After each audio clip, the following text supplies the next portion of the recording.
You ever meet someone who just kind of insists they were born in the wrong generation because they've gotten hung up on the aesthetics of, say, the 1980s or 1990s? It makes me wonder if there are Primaris Marines now who, totally should have been fighting during the Great Crusade, guys. Hi, I'm Krona the Harlequin, and welcome back to Live from the Black Library, where today I want to talk to you about every Space Marine vehicle that has been lost ever since the Great Crusade. And honestly, reading this list is just heartbreaking. We lost some bangers. But before we get into it, I just want to say thank you so much for watching this video. Please subscribe if you have not already done so, and consider supporting me on Patreon if you can, as it does really help me make these videos and fund the much more expensive history videos I'm going to be making on my second channel. But even if not, consider joining my Discord server, which is linked down below, to keep up with me and all the things I'm working on. And without further ado, let's get into every lost Space Marine vehicle in Warhammer 40,000. Now, a word of clarification. When I say lost, that doesn't necessarily mean they just flatly don't exist, like they're the stuff of legends and nothing more. But in the Imperium of Man, nothing is ever truly gone. And in fact, what it really means is that these pieces of technology are so exceedingly rare you almost never see them, and the chapters that do have them in very limited numbers and as such never wheel them out, and only ever put them in use in like extreme circumstances. And it doesn't even mean that they can't be produced at all, but that producing these vehicles is just extremely difficult and is often only really done by like one Forge World off in the corner of the galaxy. Anyone who owns any niche or bootleg tech probably knows the feeling, and I've actually got a funny story about that. You see, my family, to watch Indian TV shows, had this IPTV box, like one of those little black boxes you plug into your TV that gets like all kinds of weird programming, and one time back in 2022, we needed some help with it because it was on the fritz. But the guy who set it up was basically out of country, so we thought, hey, why don't we just call the company that makes it directly? And then I look it up, then look back to my dad and say, hey dad, I don't think we're going to be getting that support, because the company that makes it was located in Odessa, Ukraine. Sorry, I got off track again. To keep things orderly, let's start small and work our way up. And we're going to be starting with Dreadnoughts. And yes, actually, Dreadnoughts are considered vehicles. You see, the thing about that is, they're not armor because you don't wear a Dreadnought suit. Like, your arms don't go in the arm slots, your movement does not influence the movement of the suit, and in fact, it's all done via direct neural connection to a pilot who is a quadruple amputee. So operating a Dreadnought suit is actually a lot more like piloting a Titan than, say, wearing a Mark of Power armor. As such, you don't wear it, you pilot it, thus making Dreadnoughts a vehicle. And we're starting off with the Contemptor pattern Dreadnought. Now this one is absolutely a fan favorite because a lot of Contemptor patterns were used by characters that we find to be very compelling from the Horus Heresy. People like Rhinos and Huron Fowl. Funny thing though, it's never actually stated in the lore what kind of pattern Huron Fowl is, he just always ends up being depicted as a Contemptor pattern. And there's a reason for that, because during the Great Crusade, the Contemptor pattern actually was the most common type of Dreadnought. This is because at the time, this was the hot new pattern as opposed to the older Castafarium version. However, nowadays they're hardly used at all. And in fact, the only group that still uses them in significant numbers is the Adeptus Custodes. And there actually is a good reason for that. Because even though these things were bigger, badder, and more advanced than all their counterparts, they were hard to maintain. And you're gonna see that that's a running theme throughout this entire video. You see, Contemptor pattern Dreadnoughts and other very large ones no longer in use, like the Leviathan Dreadnought, utilized something called an adamantic arc reactor. And this is effectively a small atomic reactor. You know how Huron Fowl was able to make himself go critical on Istvan III? That's the reason why. And the issue is, while they are better, they require very expensive and difficult upkeep in order to make sure they, again, do not just go critical. And sure, the Space Marine chapters that have these suits can keep at least one or two of them upkept and maintained. You can't do that with large numbers of them, and any chapters that are a little more hard up for resources won't be able to at all. So if you're ever wondering why in Horus Heresy you have so many different Dreadnoughts to pick from, but in 40k you only basically really had the walking fridge Castafarium, that's because so many of those big ones used those adamantic arc reactors as opposed to the Castafarium's adaptable thermic reactor. And I don't know the difference between those two because it's not stated, but when you say adaptable thermic reactor, it makes it sound like the power is translated almost thermically, like it's just radiating off of a core, as opposed to an arc reactor where it seems like the power is just arcing off in bolts of energy. So I guess you could put out more power rapidly with something that arcs, but again, it would not be as stable and would need more upkeep, so that doesn't make sense. What this actually reminds me of is the thing people have mentioned that, like, in a zombie apocalypse or any kind of fictional scenario where you lose a lot of people with very skilled abilities, a lot of machinery like nuclear reactors would break down due to lack of upkeep, so you would have atomic disasters happening everywhere in the world. It kind of seems like that, but on a smaller scale, where essentially, as the Imperium lost in the midst of all the chaos and death and everything, and just over the years, the expertise on how to maintain these suits, they were just phased out. The only group to field Contemptor pattern dreadnoughts in significant numbers is now only the Adeptus Custodes, simply because, even though they too cannot make new ones, they do have access to more knowledge in regard to how to upkeep them, and have way better resources at their disposal to do so. And the simple fact of cost over time is not really a factor for them, because with the Custodes, there's kind of a spare no expense mentality, given how important their role is. One interesting side thing though, while the Loyalists do still have some examples of these kicking around, the traitors have them in much greater numbers, because you have to remember, the traitors are from the Great Crusade and Horus Heresy, and as such have access to a lot of the older tech that's mentioned throughout this entire video that the Imperium has lost over years of attrition and through just general knowledge degradation. This is because it's actually a lot easier to maintain these things in the Eye of Terror because the Dark Mechanicum still has access to a lot of that old technology because, again, those people have been around since the Heresy. And furthermore, they're more willing to innovate and tinker, as opposed to the Adeptus Mechanicus, who are incredibly conservative in regard to whatever they do with technology. Also, infesting a demon in these dreadnoughts, which often they do in the Eye of Terror, makes them kind of self-repairing and as such, a lot harder to kill and less likely to break down over time. What I'm ultimately saying is that you should be allowed to proxy in 30k models onto 40k as long as you're playing Traitor Space Marines. Also, while I'm in that ballpark, let me talk about the Dorado pattern dreadnought, because while it does look pretty distinct from the Contemptor pattern, it is effectively an offshoot of Contemptor pattern dreadnoughts, and as such, suffers from a lot of the same issues. It was very expensive, in fact even more so than a Contemptor, but very highly successful on the battlefield. But as time has gone on, it's gotten very hard to maintain them, it's very expensive to produce them, and they suffer with the same problem of that unstable core that needs a lot of maintenance that simply can't be done much anymore. Also, just by eyeballing these things, I don't think they really fit the fighting style of Space Marines much anymore. You see, they were actually very well received during the Great Crusade, but again, were expensive to use, so weren't requested as much. However, when the Heresy broke out, they saw a resurgence because people saw them as very useful and wanted more of them, because since they're so heavily armed, they're good at countering other Space Marines and other Dreadnoughts. But the problem is, nowadays Space Marines do not field these massive armies and engage in these huge armor battles as before, because given the nature of the chapter system, they now engage in smaller battles that are oftentimes much more focused, which requires them being set at a specific objective, not manning a large front of a war, and as such, long-range fire support that you would get from a data row pattern is simply not conducive to the modern fighting style of Loyalist Space Marines. So as such, there wouldn't really be much of a necessity in making these things anymore. However, that's mostly conjecture on my part just by looking at the thing, and in fact, as far as lore is concerned, the best we can tell is the fact that it's that atomic arc reactor problem rearing its head again, which is why these things are not around very much. And as previously mentioned, this is also all true for the Leviathan pattern dreadnought, because again, it is also very rarely in use, even though there are a few examples kicking around in the 41st millennium.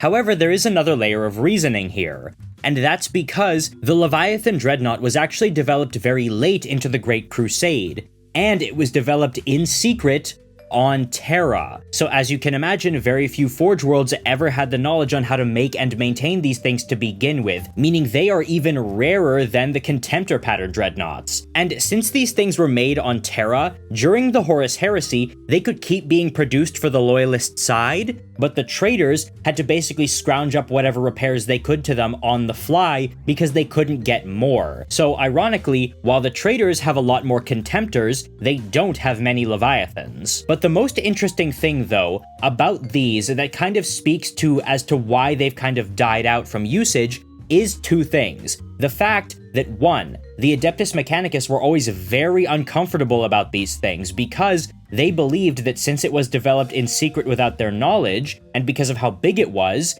specifically designed to counter their battle automatons in a possible future war with the Adeptus Mechanicus launched by the Imperium. Something that, while we don't know if the Emperor had plans for, we as readers know is the kind of thing he absolutely would have done. So, when the Imperium was in its healing stages right after the Horus Heresy, it might have actually been a good idea to kind of put these things away in order to assuage any anxieties held by the newly minted Adeptus Mechanicus, so as to not inflame any tensions and hamper things like the Great Scouring or the general reforming of the Imperium. The machine spirits for a Leviathan Dreadnought chassis are incredibly aggressive given how big and dangerous they are, and as such, being hooked up into one for too long will eventually kind of drive you a little bit crazy. And that's a problem with normal Dreadnoughts, sure, but that degradation and descent into almost madness is way more pronounced with Leviathans. So, any chapters that still have these suits are very careful about wheeling them out and need direct approval from the chapter master in order to actually bring them to bear on the battlefield. Because oftentimes, those suits still live with memories of the Horus Heresy and will translate them into the pilot, which will cause them to lash out at anybody nearby if anything goes even a little wrong. Yeah, being in a Leviathan Dreadnought suit literally gives you great value brand Blood Angel's Black Rage. Next up are the two patterns of Dreadnought that we actually don't really know much of anything about. One is called the Lucifer pattern Dreadnought, and this is one of those really old patterns of Dreadnought, basically one of the first ones, much like the previously mentioned Castaferum Dreadnought. However, it should be noted that this thing, in what little lore we have of it, says that it's so old they were literally used in the Unification Wars, so it might actually be the oldest Dreadnought type.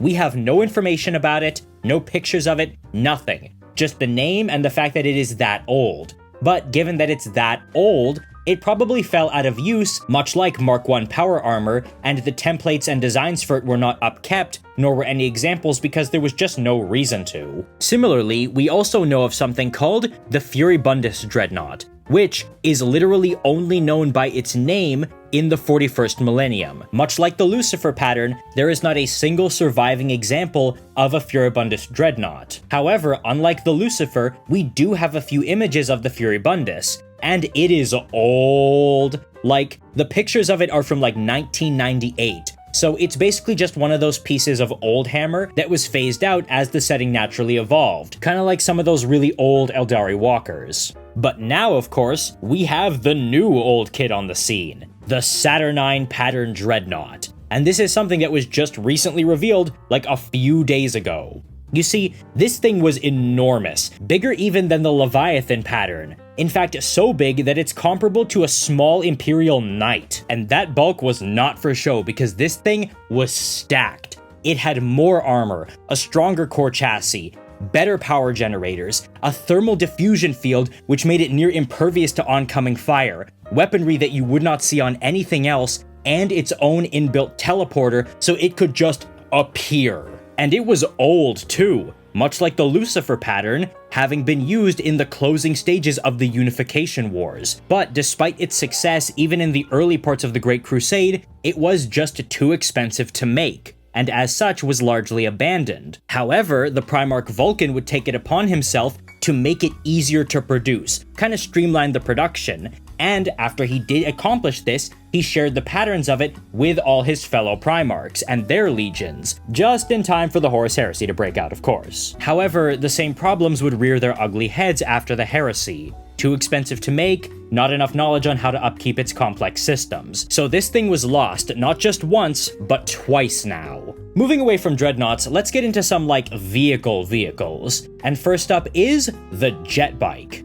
Yeah, I was really surprised to learn this. Jetbikes are completely lost to the Imperium of Man. In fact, outside of the Custodes, because they always get all the nicest toys, there is literally only one military-grade jetbike alive in the Imperium today, which, shockingly, is not in the possession of the White Scars. And it is actually owned by the Grand Master of the Second Company of the Dark Angels, known as the Raven Wing, named Samael.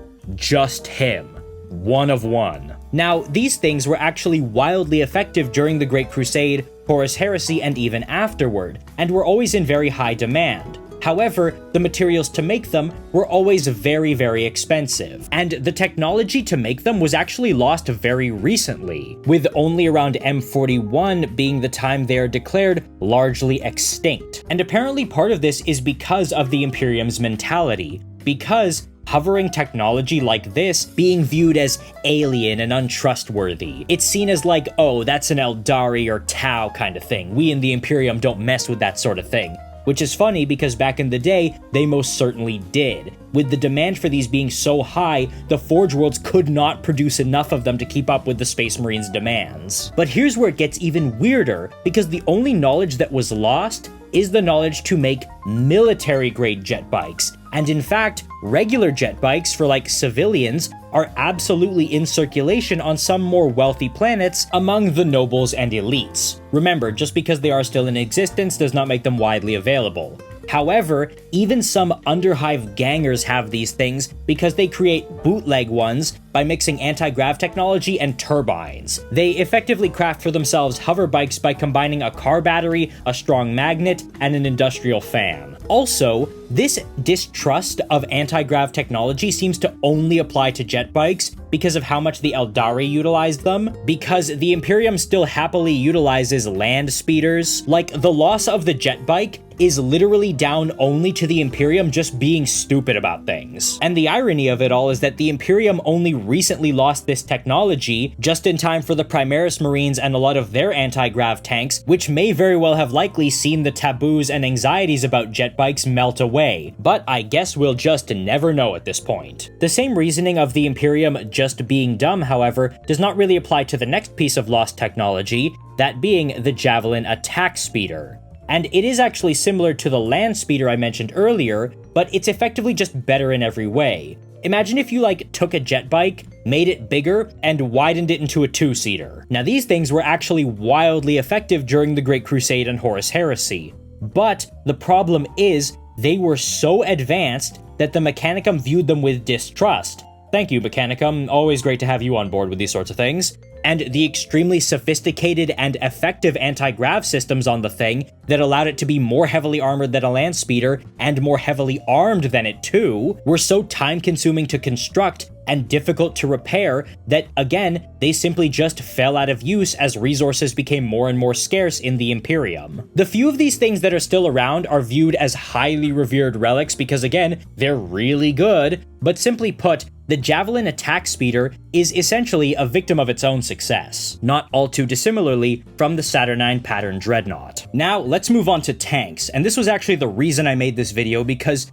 a lot of the Horus Heresy era tanks are so cool, and we just don't have them in 40k, and it pisses me off. The first on the list are the vehicles in the Arquitors family. And these are really interesting because they're not exactly tanks, but are more like really angry self-propelled guns. Arquitors were essentially these tank-like tread chassis with large weapons near to the back behind where the Space Marines would be viewing from, not in front. And these guns would not just be a standard tank rifle, but instead would be very large ordnance, either rocket systems, large bombard mortars, or even graviton charge cannons. So they wouldn't be shooting at what was directly in front of them, but was instead a little bit further off, even though they were still technically classified as short-range firepower. However, unlike self-propelled guns in our timeline, these things, instead of being at the back, would be moving up alongside the Space Marines, and since they were actually slow, they would be moving in a very slow, steady advance. So as you can imagine, these things weren't really very much in the arsenal of, say, the Raven Guard or the White Scars, but the Iron Hands, Iron Warriors, and Imperial Fists were far more fond of them. And as such, given their capabilities, they were usually set to break up large infantry formations or to crack open hardened enemy fortifications. And their heavy sponson guns on the sides of them made sure they weren't just sitting ducks, alongside, of course, all those Space Marine infantry who would be alongside them. I personally absolutely adore these things, but the problem is, one,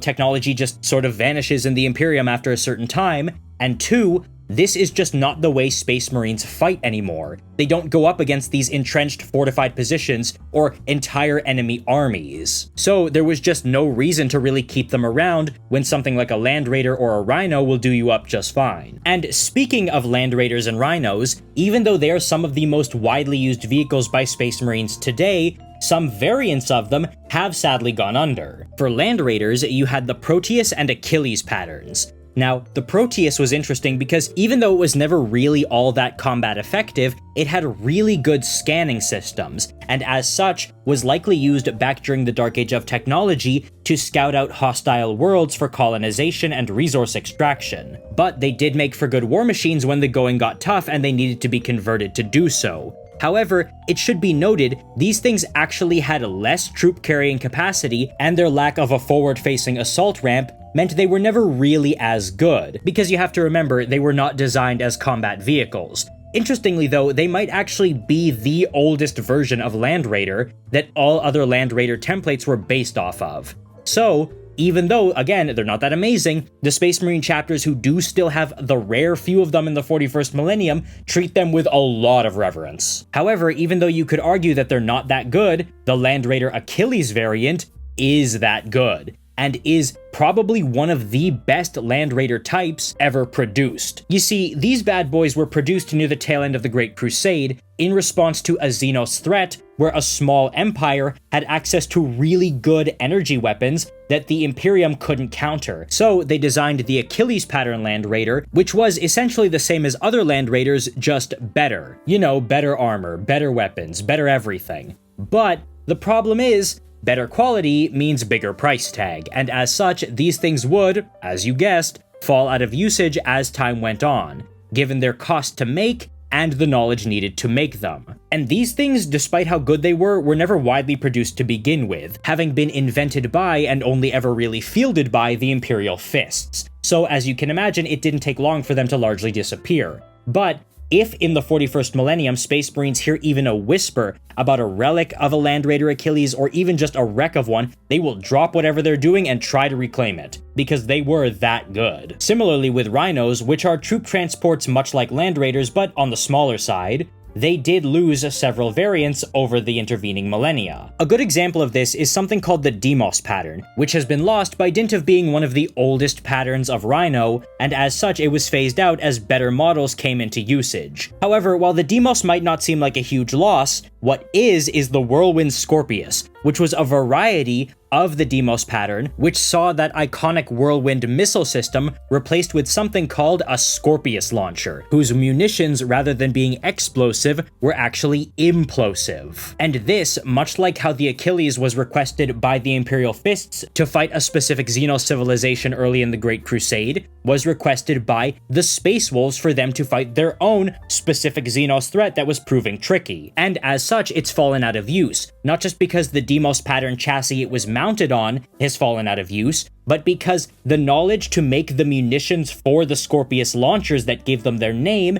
has also been lost. Another Rhino variant that I find way more interesting, though, is the Saber Tank Hunter. And these things were effectively Rhinos that were very heavily modified to feature one very prominent weapon right in the front that was used to strike at an enemy target, usually a tank, and destroy it as quickly and effectively as possible.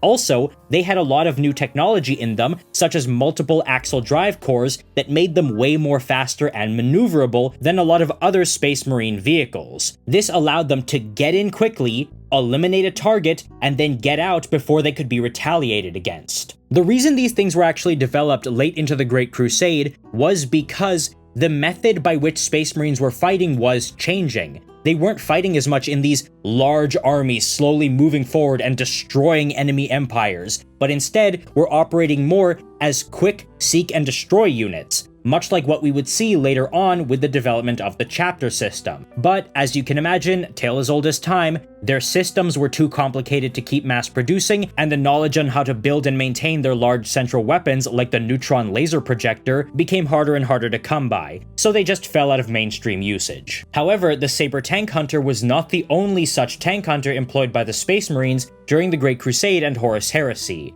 And of course, I'm about to start referring to the Sicarian line of armored vehicles. And this is the reason I made this video, because I love these things. They're absolutely gorgeous, and they just scratch this itch in my brain. I don't know why, but when you want to talk about military hardware, I've always had this soft spot for things like tank destroyers and self-propelled guns over just regular tanks. So as you can imagine, the Sicarian Tank Hunter absolutely appeals to me, and I really wish they still had these in 40k. You see, these things were initially developed by Rabute Guilliman and Ferrus Manus working with the Adeptus Mechanicus together. Yeah, that is the thing people tend to forget. Rabute Guilliman liked Ferrus Manus a lot and was very sad to hear when he died. But simply put, Ferrus Manus and Rabute Guilliman knew that Space Marine combat was changing, you know, like I've been saying over and over again throughout this video, and as such, they commissioned the building of this high-speed tank destroyer base in order to fill the gaps left by things like the Land Raider and the Predator tanks. Since Space Marines were not going to be moving in large-scale armies anymore, they specifically designed the Sicarian in order to be extremely versatile along with its high speed. And that's another thing that makes this thing so cool in my mind, because not only does it have that really iconic, awesome looking, long treaded profile,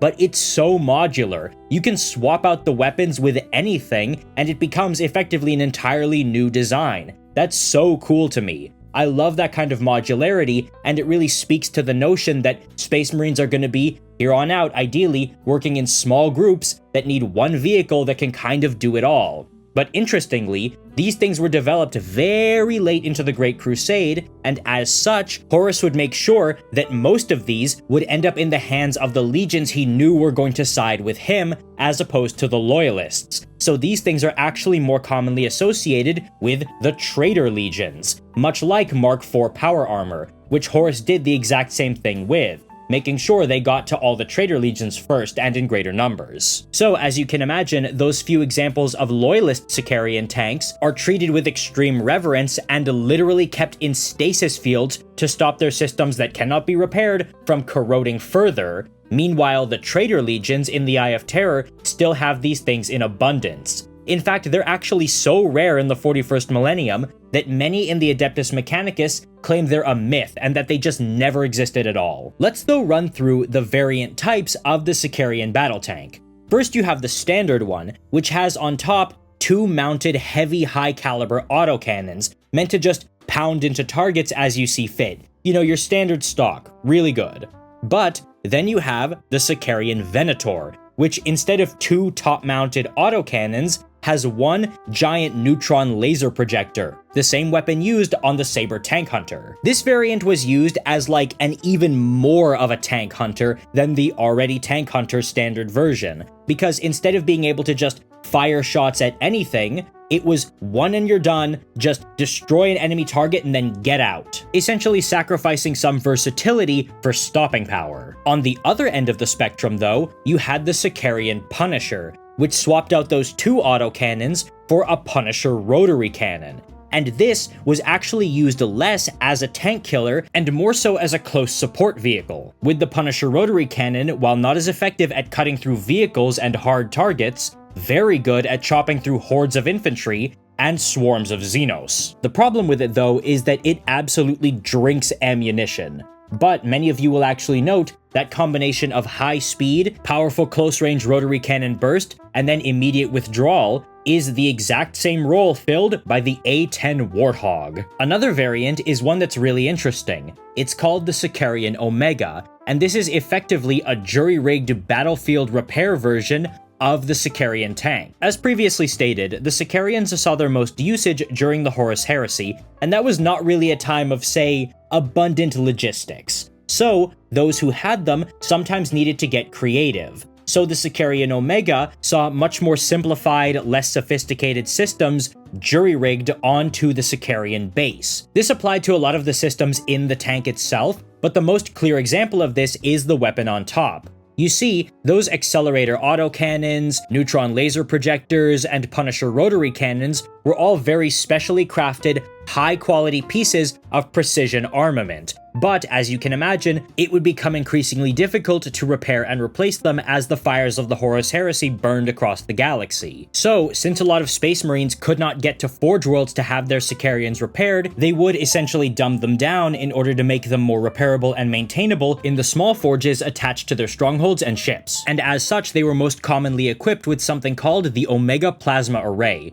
which was basically just two crude quality plasma guns affixed to the top of the Sicarian with effectively spare wire and electrical tape. And I want to say there was actually some hidden benefit to this that proved them to be, actually super good. But in reality, these were low-quality plasma weapons that were just upscaled versions of the ones people were using as infantry weapons, and as such, they did not have the destructive potential of any of the other Sicarian variants, with its only real positive sides being the fact that it was easier to maintain and was better than nothing. It honestly kind of reminds me of the Mark V Heresy pattern of power armor, which had all those molecular bonding studs on it because it couldn't properly be maintained, especially for those in the Shattered Legions, and was only really held together with spit, bubblegum, and a prayer. However, I have saved the most interesting variant for last, and that is the Sicarian Arcus Strike Tank. As with the others, it gets its name from the Arcus launcher on top of it. However, the reason for its creation is extremely interesting. You see, the Arcus launcher was an experimental rotary rocket launcher system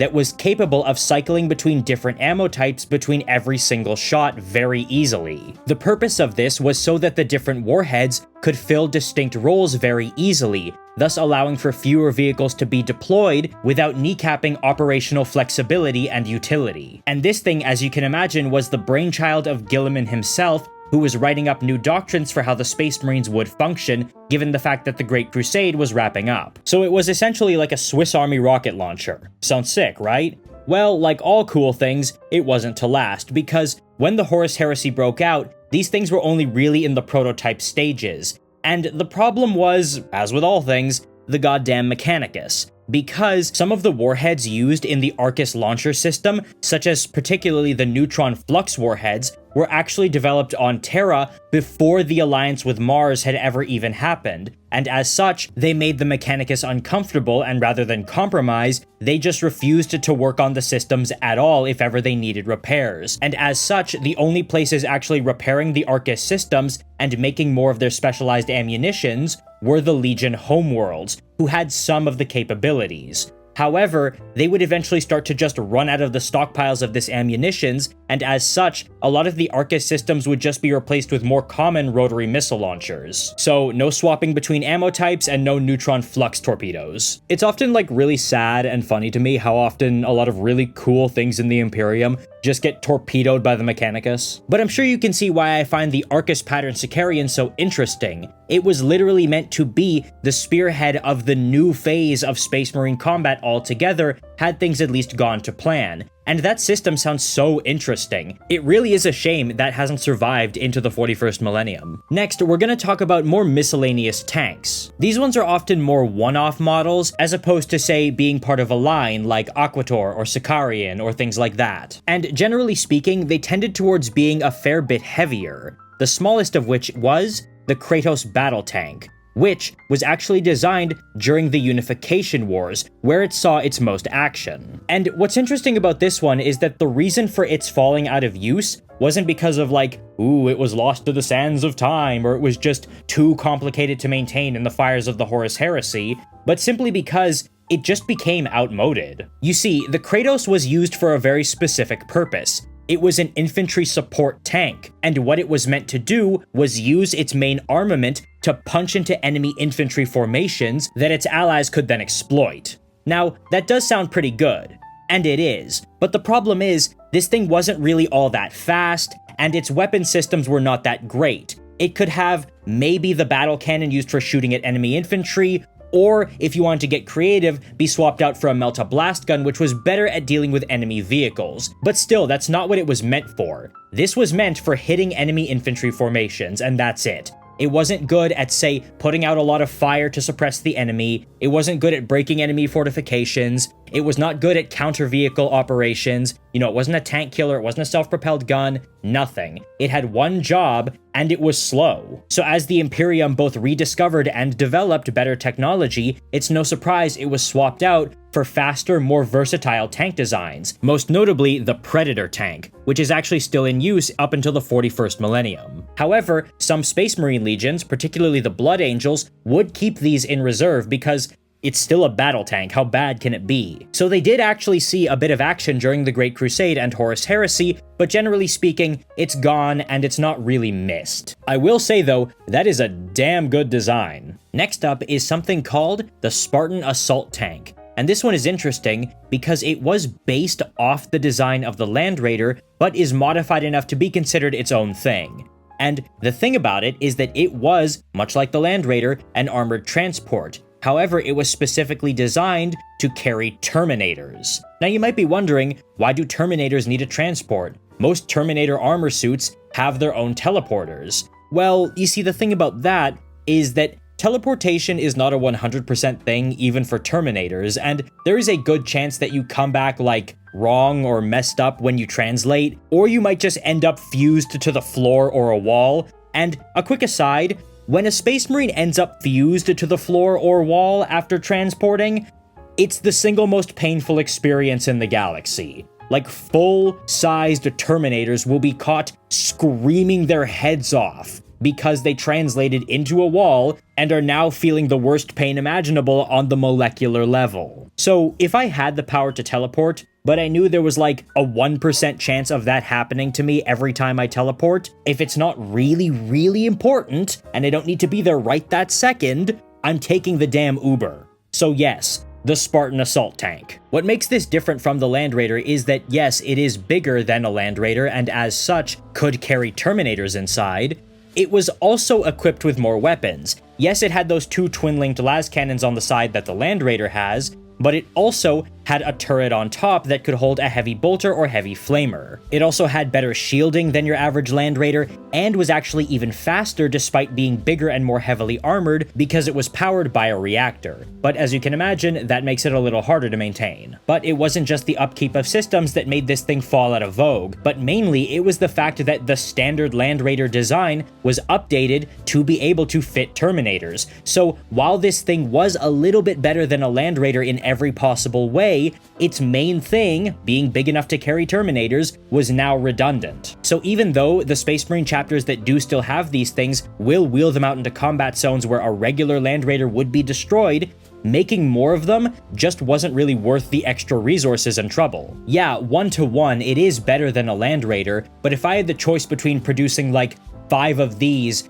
or 7 Land Raiders and having material left over, then I think I know what I'm gonna pick, and I think I know what's gonna be more conducive to winning a sustained campaign or keeping my legion solvent if we're far away from any logistics networks. And given that these things actually started getting popular after the Heresy, that was the time period by which Space Marine chapters were operating away from large logistical hubs. Next up is an experimental design based on the Spartan Assault Tank, the Cerberus Heavy Tank Destroyer. And I believe I have made my deep and enduring love for tank destroyers known, so let's jump in. Now what makes this one different is the fact that it actually sacrificed some of that internal carrying capacity in order to mount our old friend, the neutron laser projector, on the front of the vehicle. Now, the problem with the neutron laser projector is that even though it is really powerful, actually able to rival the turbo laser destructors of Titans, it isn't actually the most reliable weapon in the world. Not to say it's just gonna like explode on a dime, but you know, it can overheat, it can break down, it'll need repairs, that sort of thing. Also, it kind of fell victim to timing because while the Spartan Assault Tank only really became popular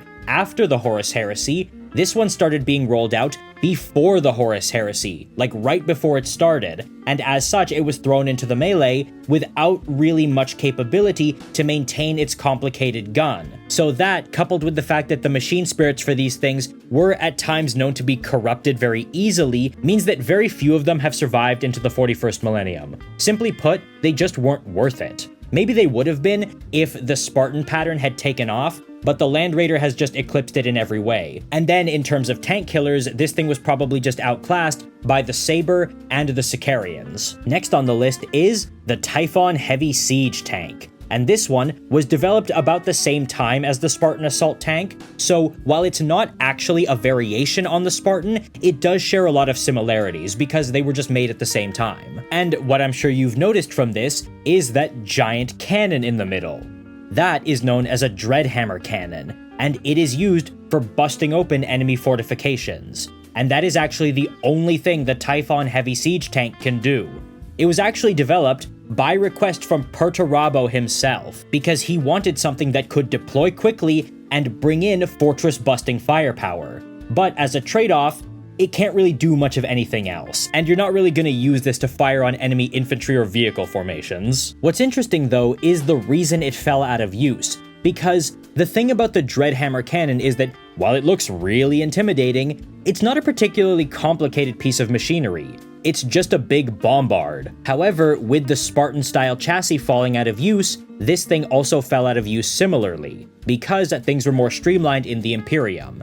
However, what really killed it is the fact that Perturabo requested it, and as such, those Masters of the Forge who still have these things are very reluctant to deploy them because they feel that since these things were literally created as a demand from Perturabo, their machine spirits are somehow connected to him and are therefore forever tainted by it. So they only wheel these out in the most dire of circumstances. So this, coupled with the large shift in Space Marine military ethos, has meant that these just never see action anymore, because 1, they don't want to make more, 2, the ones they have they don't want to use, and 3, there just really isn't much need for them anymore for the Loyalists. However, as you can imagine, the Traitor Marines do still have these things in spades and will roll them out, particularly the Iron Warriors. Next on the list is the Fellblade Super Heavy Tank. And this one is really interesting because it was designed from the same STC template as the Baneblade. So when they say super heavy tank, they mean it. And much like the Baneblade it's based off of, it goes into battle wielding 11 barrels of hell.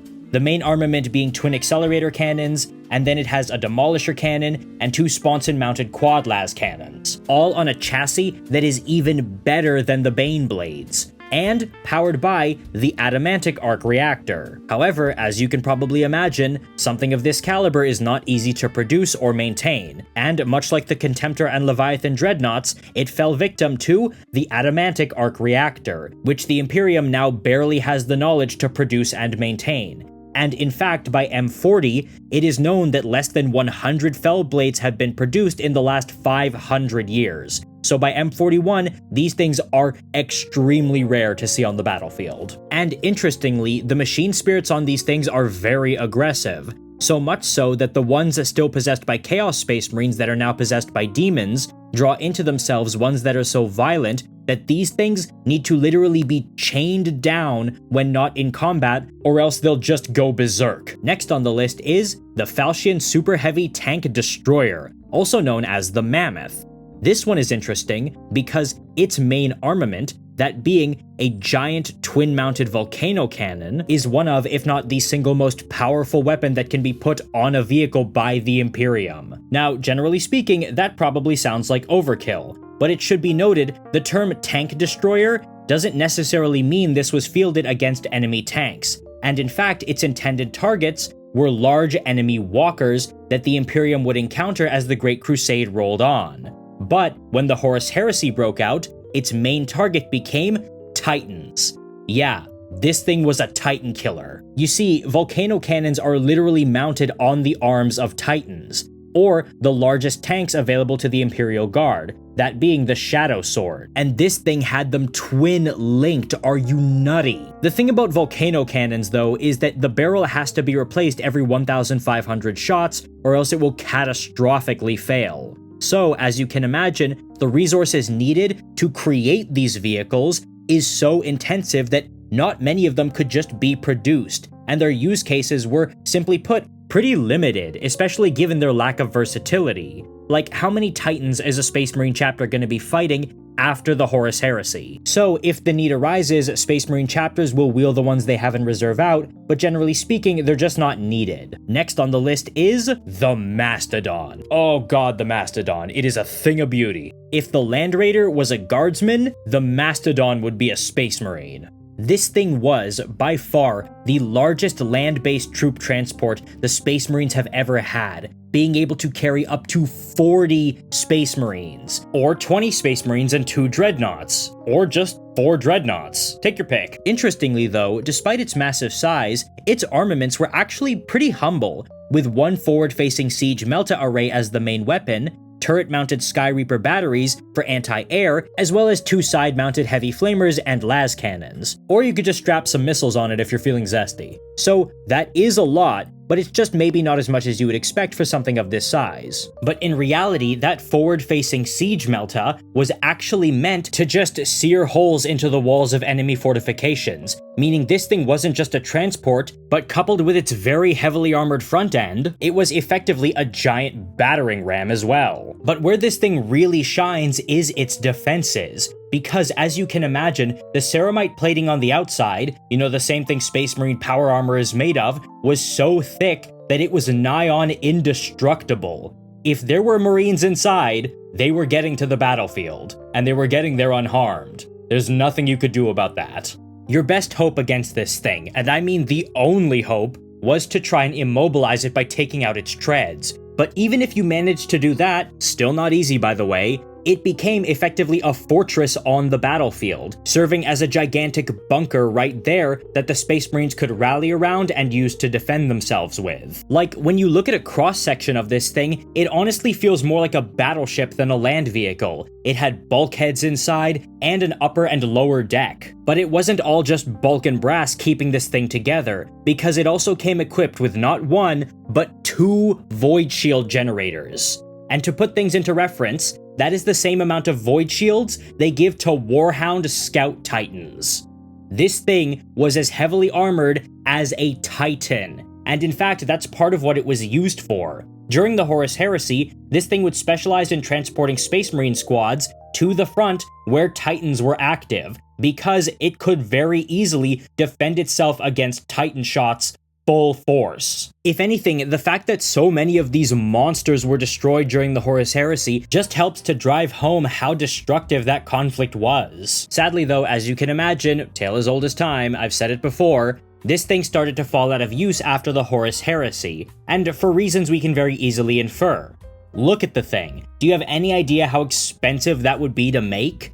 And simply put, the Imperium after the Heresy was reeling, especially with half of the Mechanicus having turned to traitor now running for the Eye of Terror, so they wouldn't have had the know-how and resources to make new ones or maintain the ones they had. And there were never even that many of these kicking around to begin with. And of course, as previously mentioned, Space Marines just don't engage in the kind of fighting anymore that would warrant the usage of a machine like this. There are also a couple of other lost vehicles that haven't actually been lost, but now just aren't used by Space Marines anymore. Like, you can basically assume that they made larger variants of these ones, but now they don't anymore, and they're now only used exclusively by the Mechanicus and the Guard. These being things like the Medusa Siege Tank, the Basilisk Artillery Piece, and the Termite Tunneling Transport. Part of the reason for this, and part of the reason why Space Marines just don't really need siege tanks and bombards and artillery pieces of their own anymore at all, is because they work in conjunction with the Imperial Guard a lot more than they used to back in the day with the Imperial Army.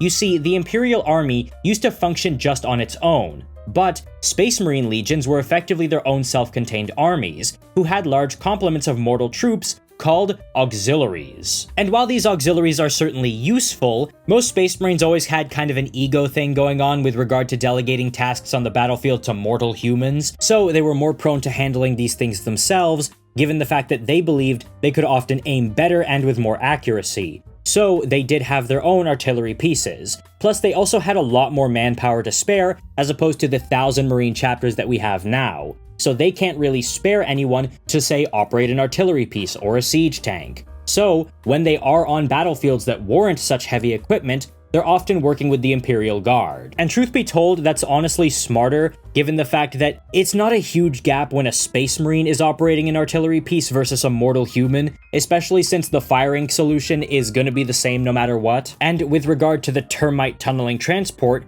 yeah, the Imperial Guard might do more tunneling under trenches and emplacements, and the Mechanicus certainly love to do a lot of digging. Space Marines, again, as previously stated, just don't do that much anymore. And lastly, to cap this video off, we're gonna look into some of the now defunct flyers that used to be available to the Space Marines. First up is something called the Orgus Flyer. This was an anti-gravity vehicle used by the Imperium back in the Great Crusade. And this thing is, again, one of those like hardcore old hammer vehicles, and like I'm talking Rogue Trader era old, where the design philosophy of it is just not really part of what Warhammer is now, and as such it was just quietly dropped as time went on. So there's no information as to why this thing is no longer used, but if I had to spitball a lore reason, it would probably be that this thing looks flimsy, the only armaments it has are one las cannon and some missiles, and the marine inside looks pretty damn exposed. Quick side note though, but what was it with Rogue Trader that had these vehicles where the pilot was literally just naked out in the open like that and could just get sniped from God knows where?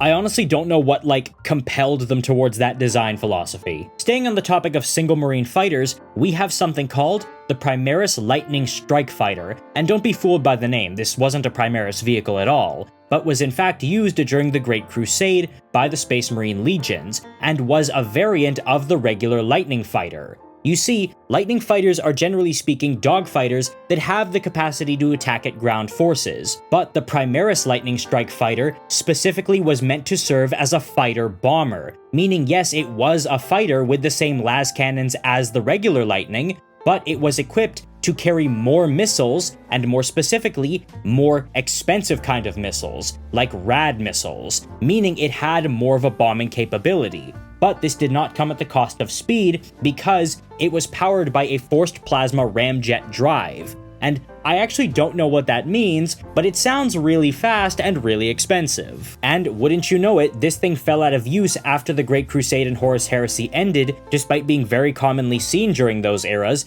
because simply put, it was extremely costly to produce. And the complicated systems, such as utilizing the drive to its fullest extent and making the best use of all those expensive munitions, meant they could only really be used by the best of the best. Thing is though, Space Marines don't really have the time, now that they're in chapters, to start training up pilot aces, considering their skills are best needed on the ground, where the differences are most pronounced. Scaling things up though, now we go to the Stormbird dropship.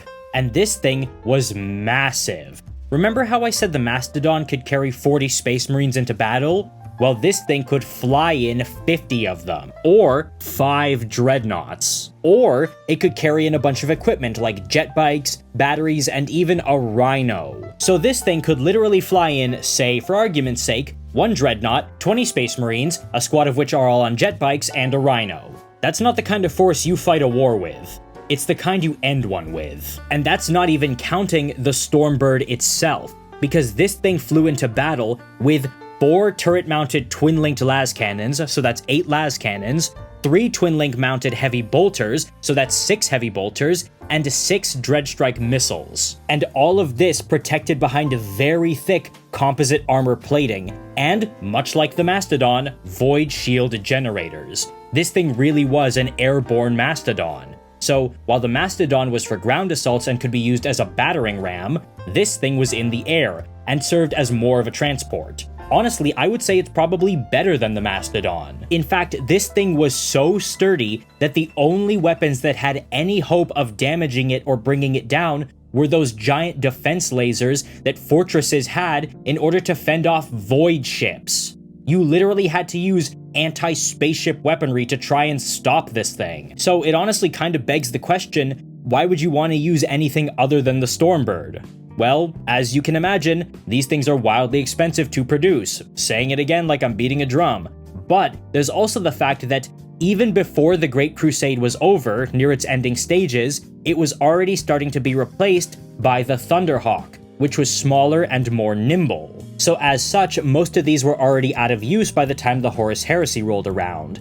And part of the reason for that is because by the time the Great Crusade was almost over, this thing would have essentially just been overkill. The Space Marines had already knocked off most of the strongest opposition in the galaxy by that time, so something this strong would have just been unnecessary, so better to use something smaller and faster in order to get the job done quicker. So by the dawn of the 41st millennium, these things are basically unheard of, with no new Stormbirds having been made in almost 1,000 years, because a lot of the technology needed to make something this big and heavy actually fly and function is again lost to the Imperium. I would imagine it's much the same with the Mastodon. This is, though, another one of those things that the Chaos Marines have a lot more of, specifically the Iron Warriors and Word Bearers, who are known to have a few of these in stock. Also, a side note, the creation of the Stormbird also facilitated the disappearance of another vehicle pattern, that being a gunship known as the Skylance, and this one was used during the Unification Wars by none other than the Thunder Warriors. So this one's actually a bit of a twofer in terms of lost vehicles. Interestingly though, one legion that did hold on to their Stormbirds even later into the Great Crusade and Horus Heresy was the Luna Wolves, simply because, since they were one of the first legions to really be active, they had been carried into battle on these things for a long time, and as such, were just really sentimental about them, so they didn't make much of a switch toward the Thunderhawks. And I actually find that really cool, because I've heard of a lot of soldiers being also very sentimentally attached to older patterns of machines, such as tanks or planes, or even standard issue firearms even after newer ones were introduced, because after you've entrusted your life into these machines so much, they become sort of a part of you. They become part of who you are. So it's actually not that easy to sometimes make the switch on like a spiritual, personal level. It's not just immediately, oh yay, new equipment. And in fact, a lot of Space Marines were actually like this with regard to their power armor. One example of this was Lord Commander Amadeus Duquesne of the Iron Hands, who died during the Drop Site Massacre. He was actually known to wear Mark I Thunder armor. Yeah, the same armor worn by the Thunder Warriors, because he was one of the original Stormwalkers, before Ferrus Manus was found and the Legion became the Iron Hands. And to cap off this video, I'm gonna touch on some of the decommissioned drop pods, those being the Dreadclaw and the Charybdis Assault Claw.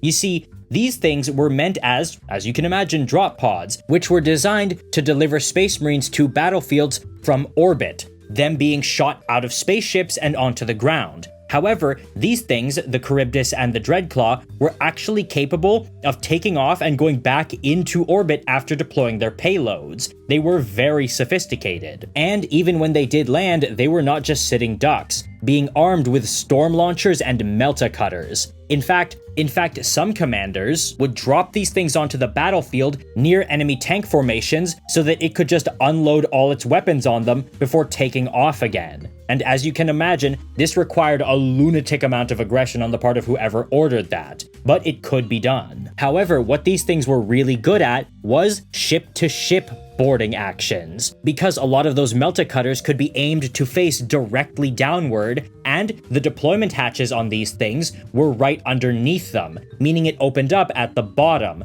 so it could start cutting into a hull as it approached, and then open up once the troops were inside. Plus, it had these very intimidating spiked claws on the sides that would just grip onto whatever it touched. And since, as previously mentioned, these things could take off again, that made them perfect for boarding actions. You would tunnel your way in, disembark, mess things up in the ship, and then just take off back to your home ship again. So I would imagine you are now thinking, okay, what's the catch? What's wrong with this thing? Well, oddly enough, nothing. It wasn't particularly expensive to produce, it wasn't replaced by something better later down the line, nor was the technology needed to make it lost to the Imperium. You see, the reason the Dreadclaw and Charybdis Assault Claw were decommissioned is a very interesting one, because it all comes down to the machine spirits. The Dreadclaw, for its part, basically ignited controversy from minute one, because while it was good and big enough to literally transport a dreadnought, the machine spirits of these things tended to develop these really weird, dangerous tendencies that started getting a lot of Astartes killed.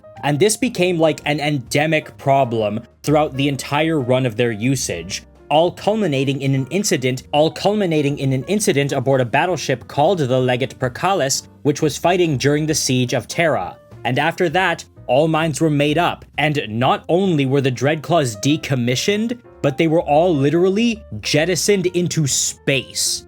They were so fed up with these things and their crap that they just hurled them into the void. Don't even bother recycling it, just send it out into space. The Charybdis Assault Claw, however, would stay in Imperial service for a fair bit longer, all the way through the Great Scouring, because it was more reliable.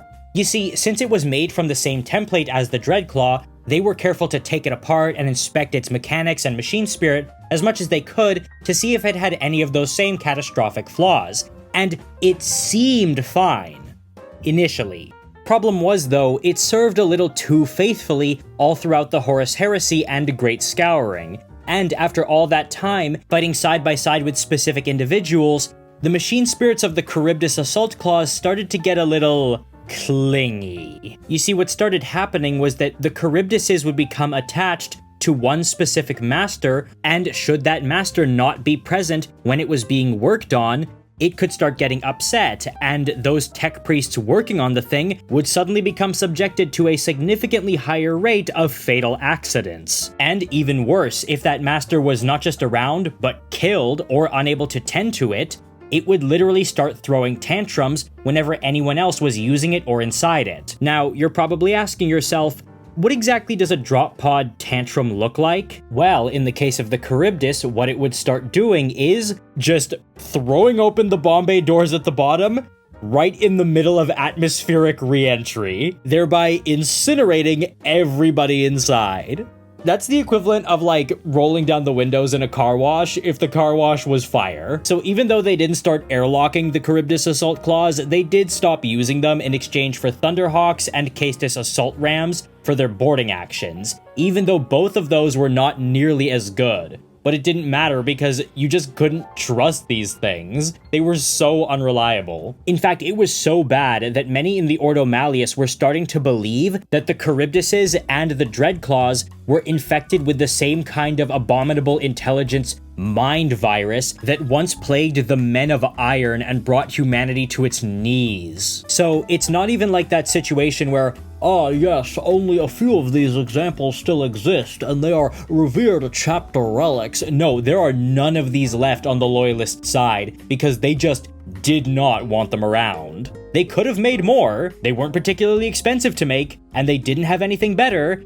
It just was not worth it. The Traitor Legions, however, do employ both of these things in very high numbers, with the Imperial Navy learning to fear them both deeply. And it's actually funny because the wild and uncontrollable machine spirits of these things do mesh well with the traitors. And that about does it. For whatever reason, all these vehicles are now lost to the Adeptus Astartes, usually either through them losing the template to do so, them being too expensive to produce, or them just being outmoded and therefore no longer needed. Me personally though, if there was any one of these things I would brought back into mainstream 40k usage, it would be the Sicarian line of battle tanks, because in my mind, they just look so sleek. The fact that these things are not used in the current setting is just such a waste to me. But what do you guys think? Are there any of these decommissioned Astartes vehicles that you would love to see brought back in the 41st millennium? Are there any that you should think should absolutely stay gone, aside from the Charybdis Assault Claw and Dreadclaw, of course? Or are there some that I completely missed in this video that you wanted me to mention? As always, I would love to hear what you guys have to say in the comments below. Please subscribe if you have not already done so. Consider supporting me on Patreon if you can, and until then, I will see you in the next video.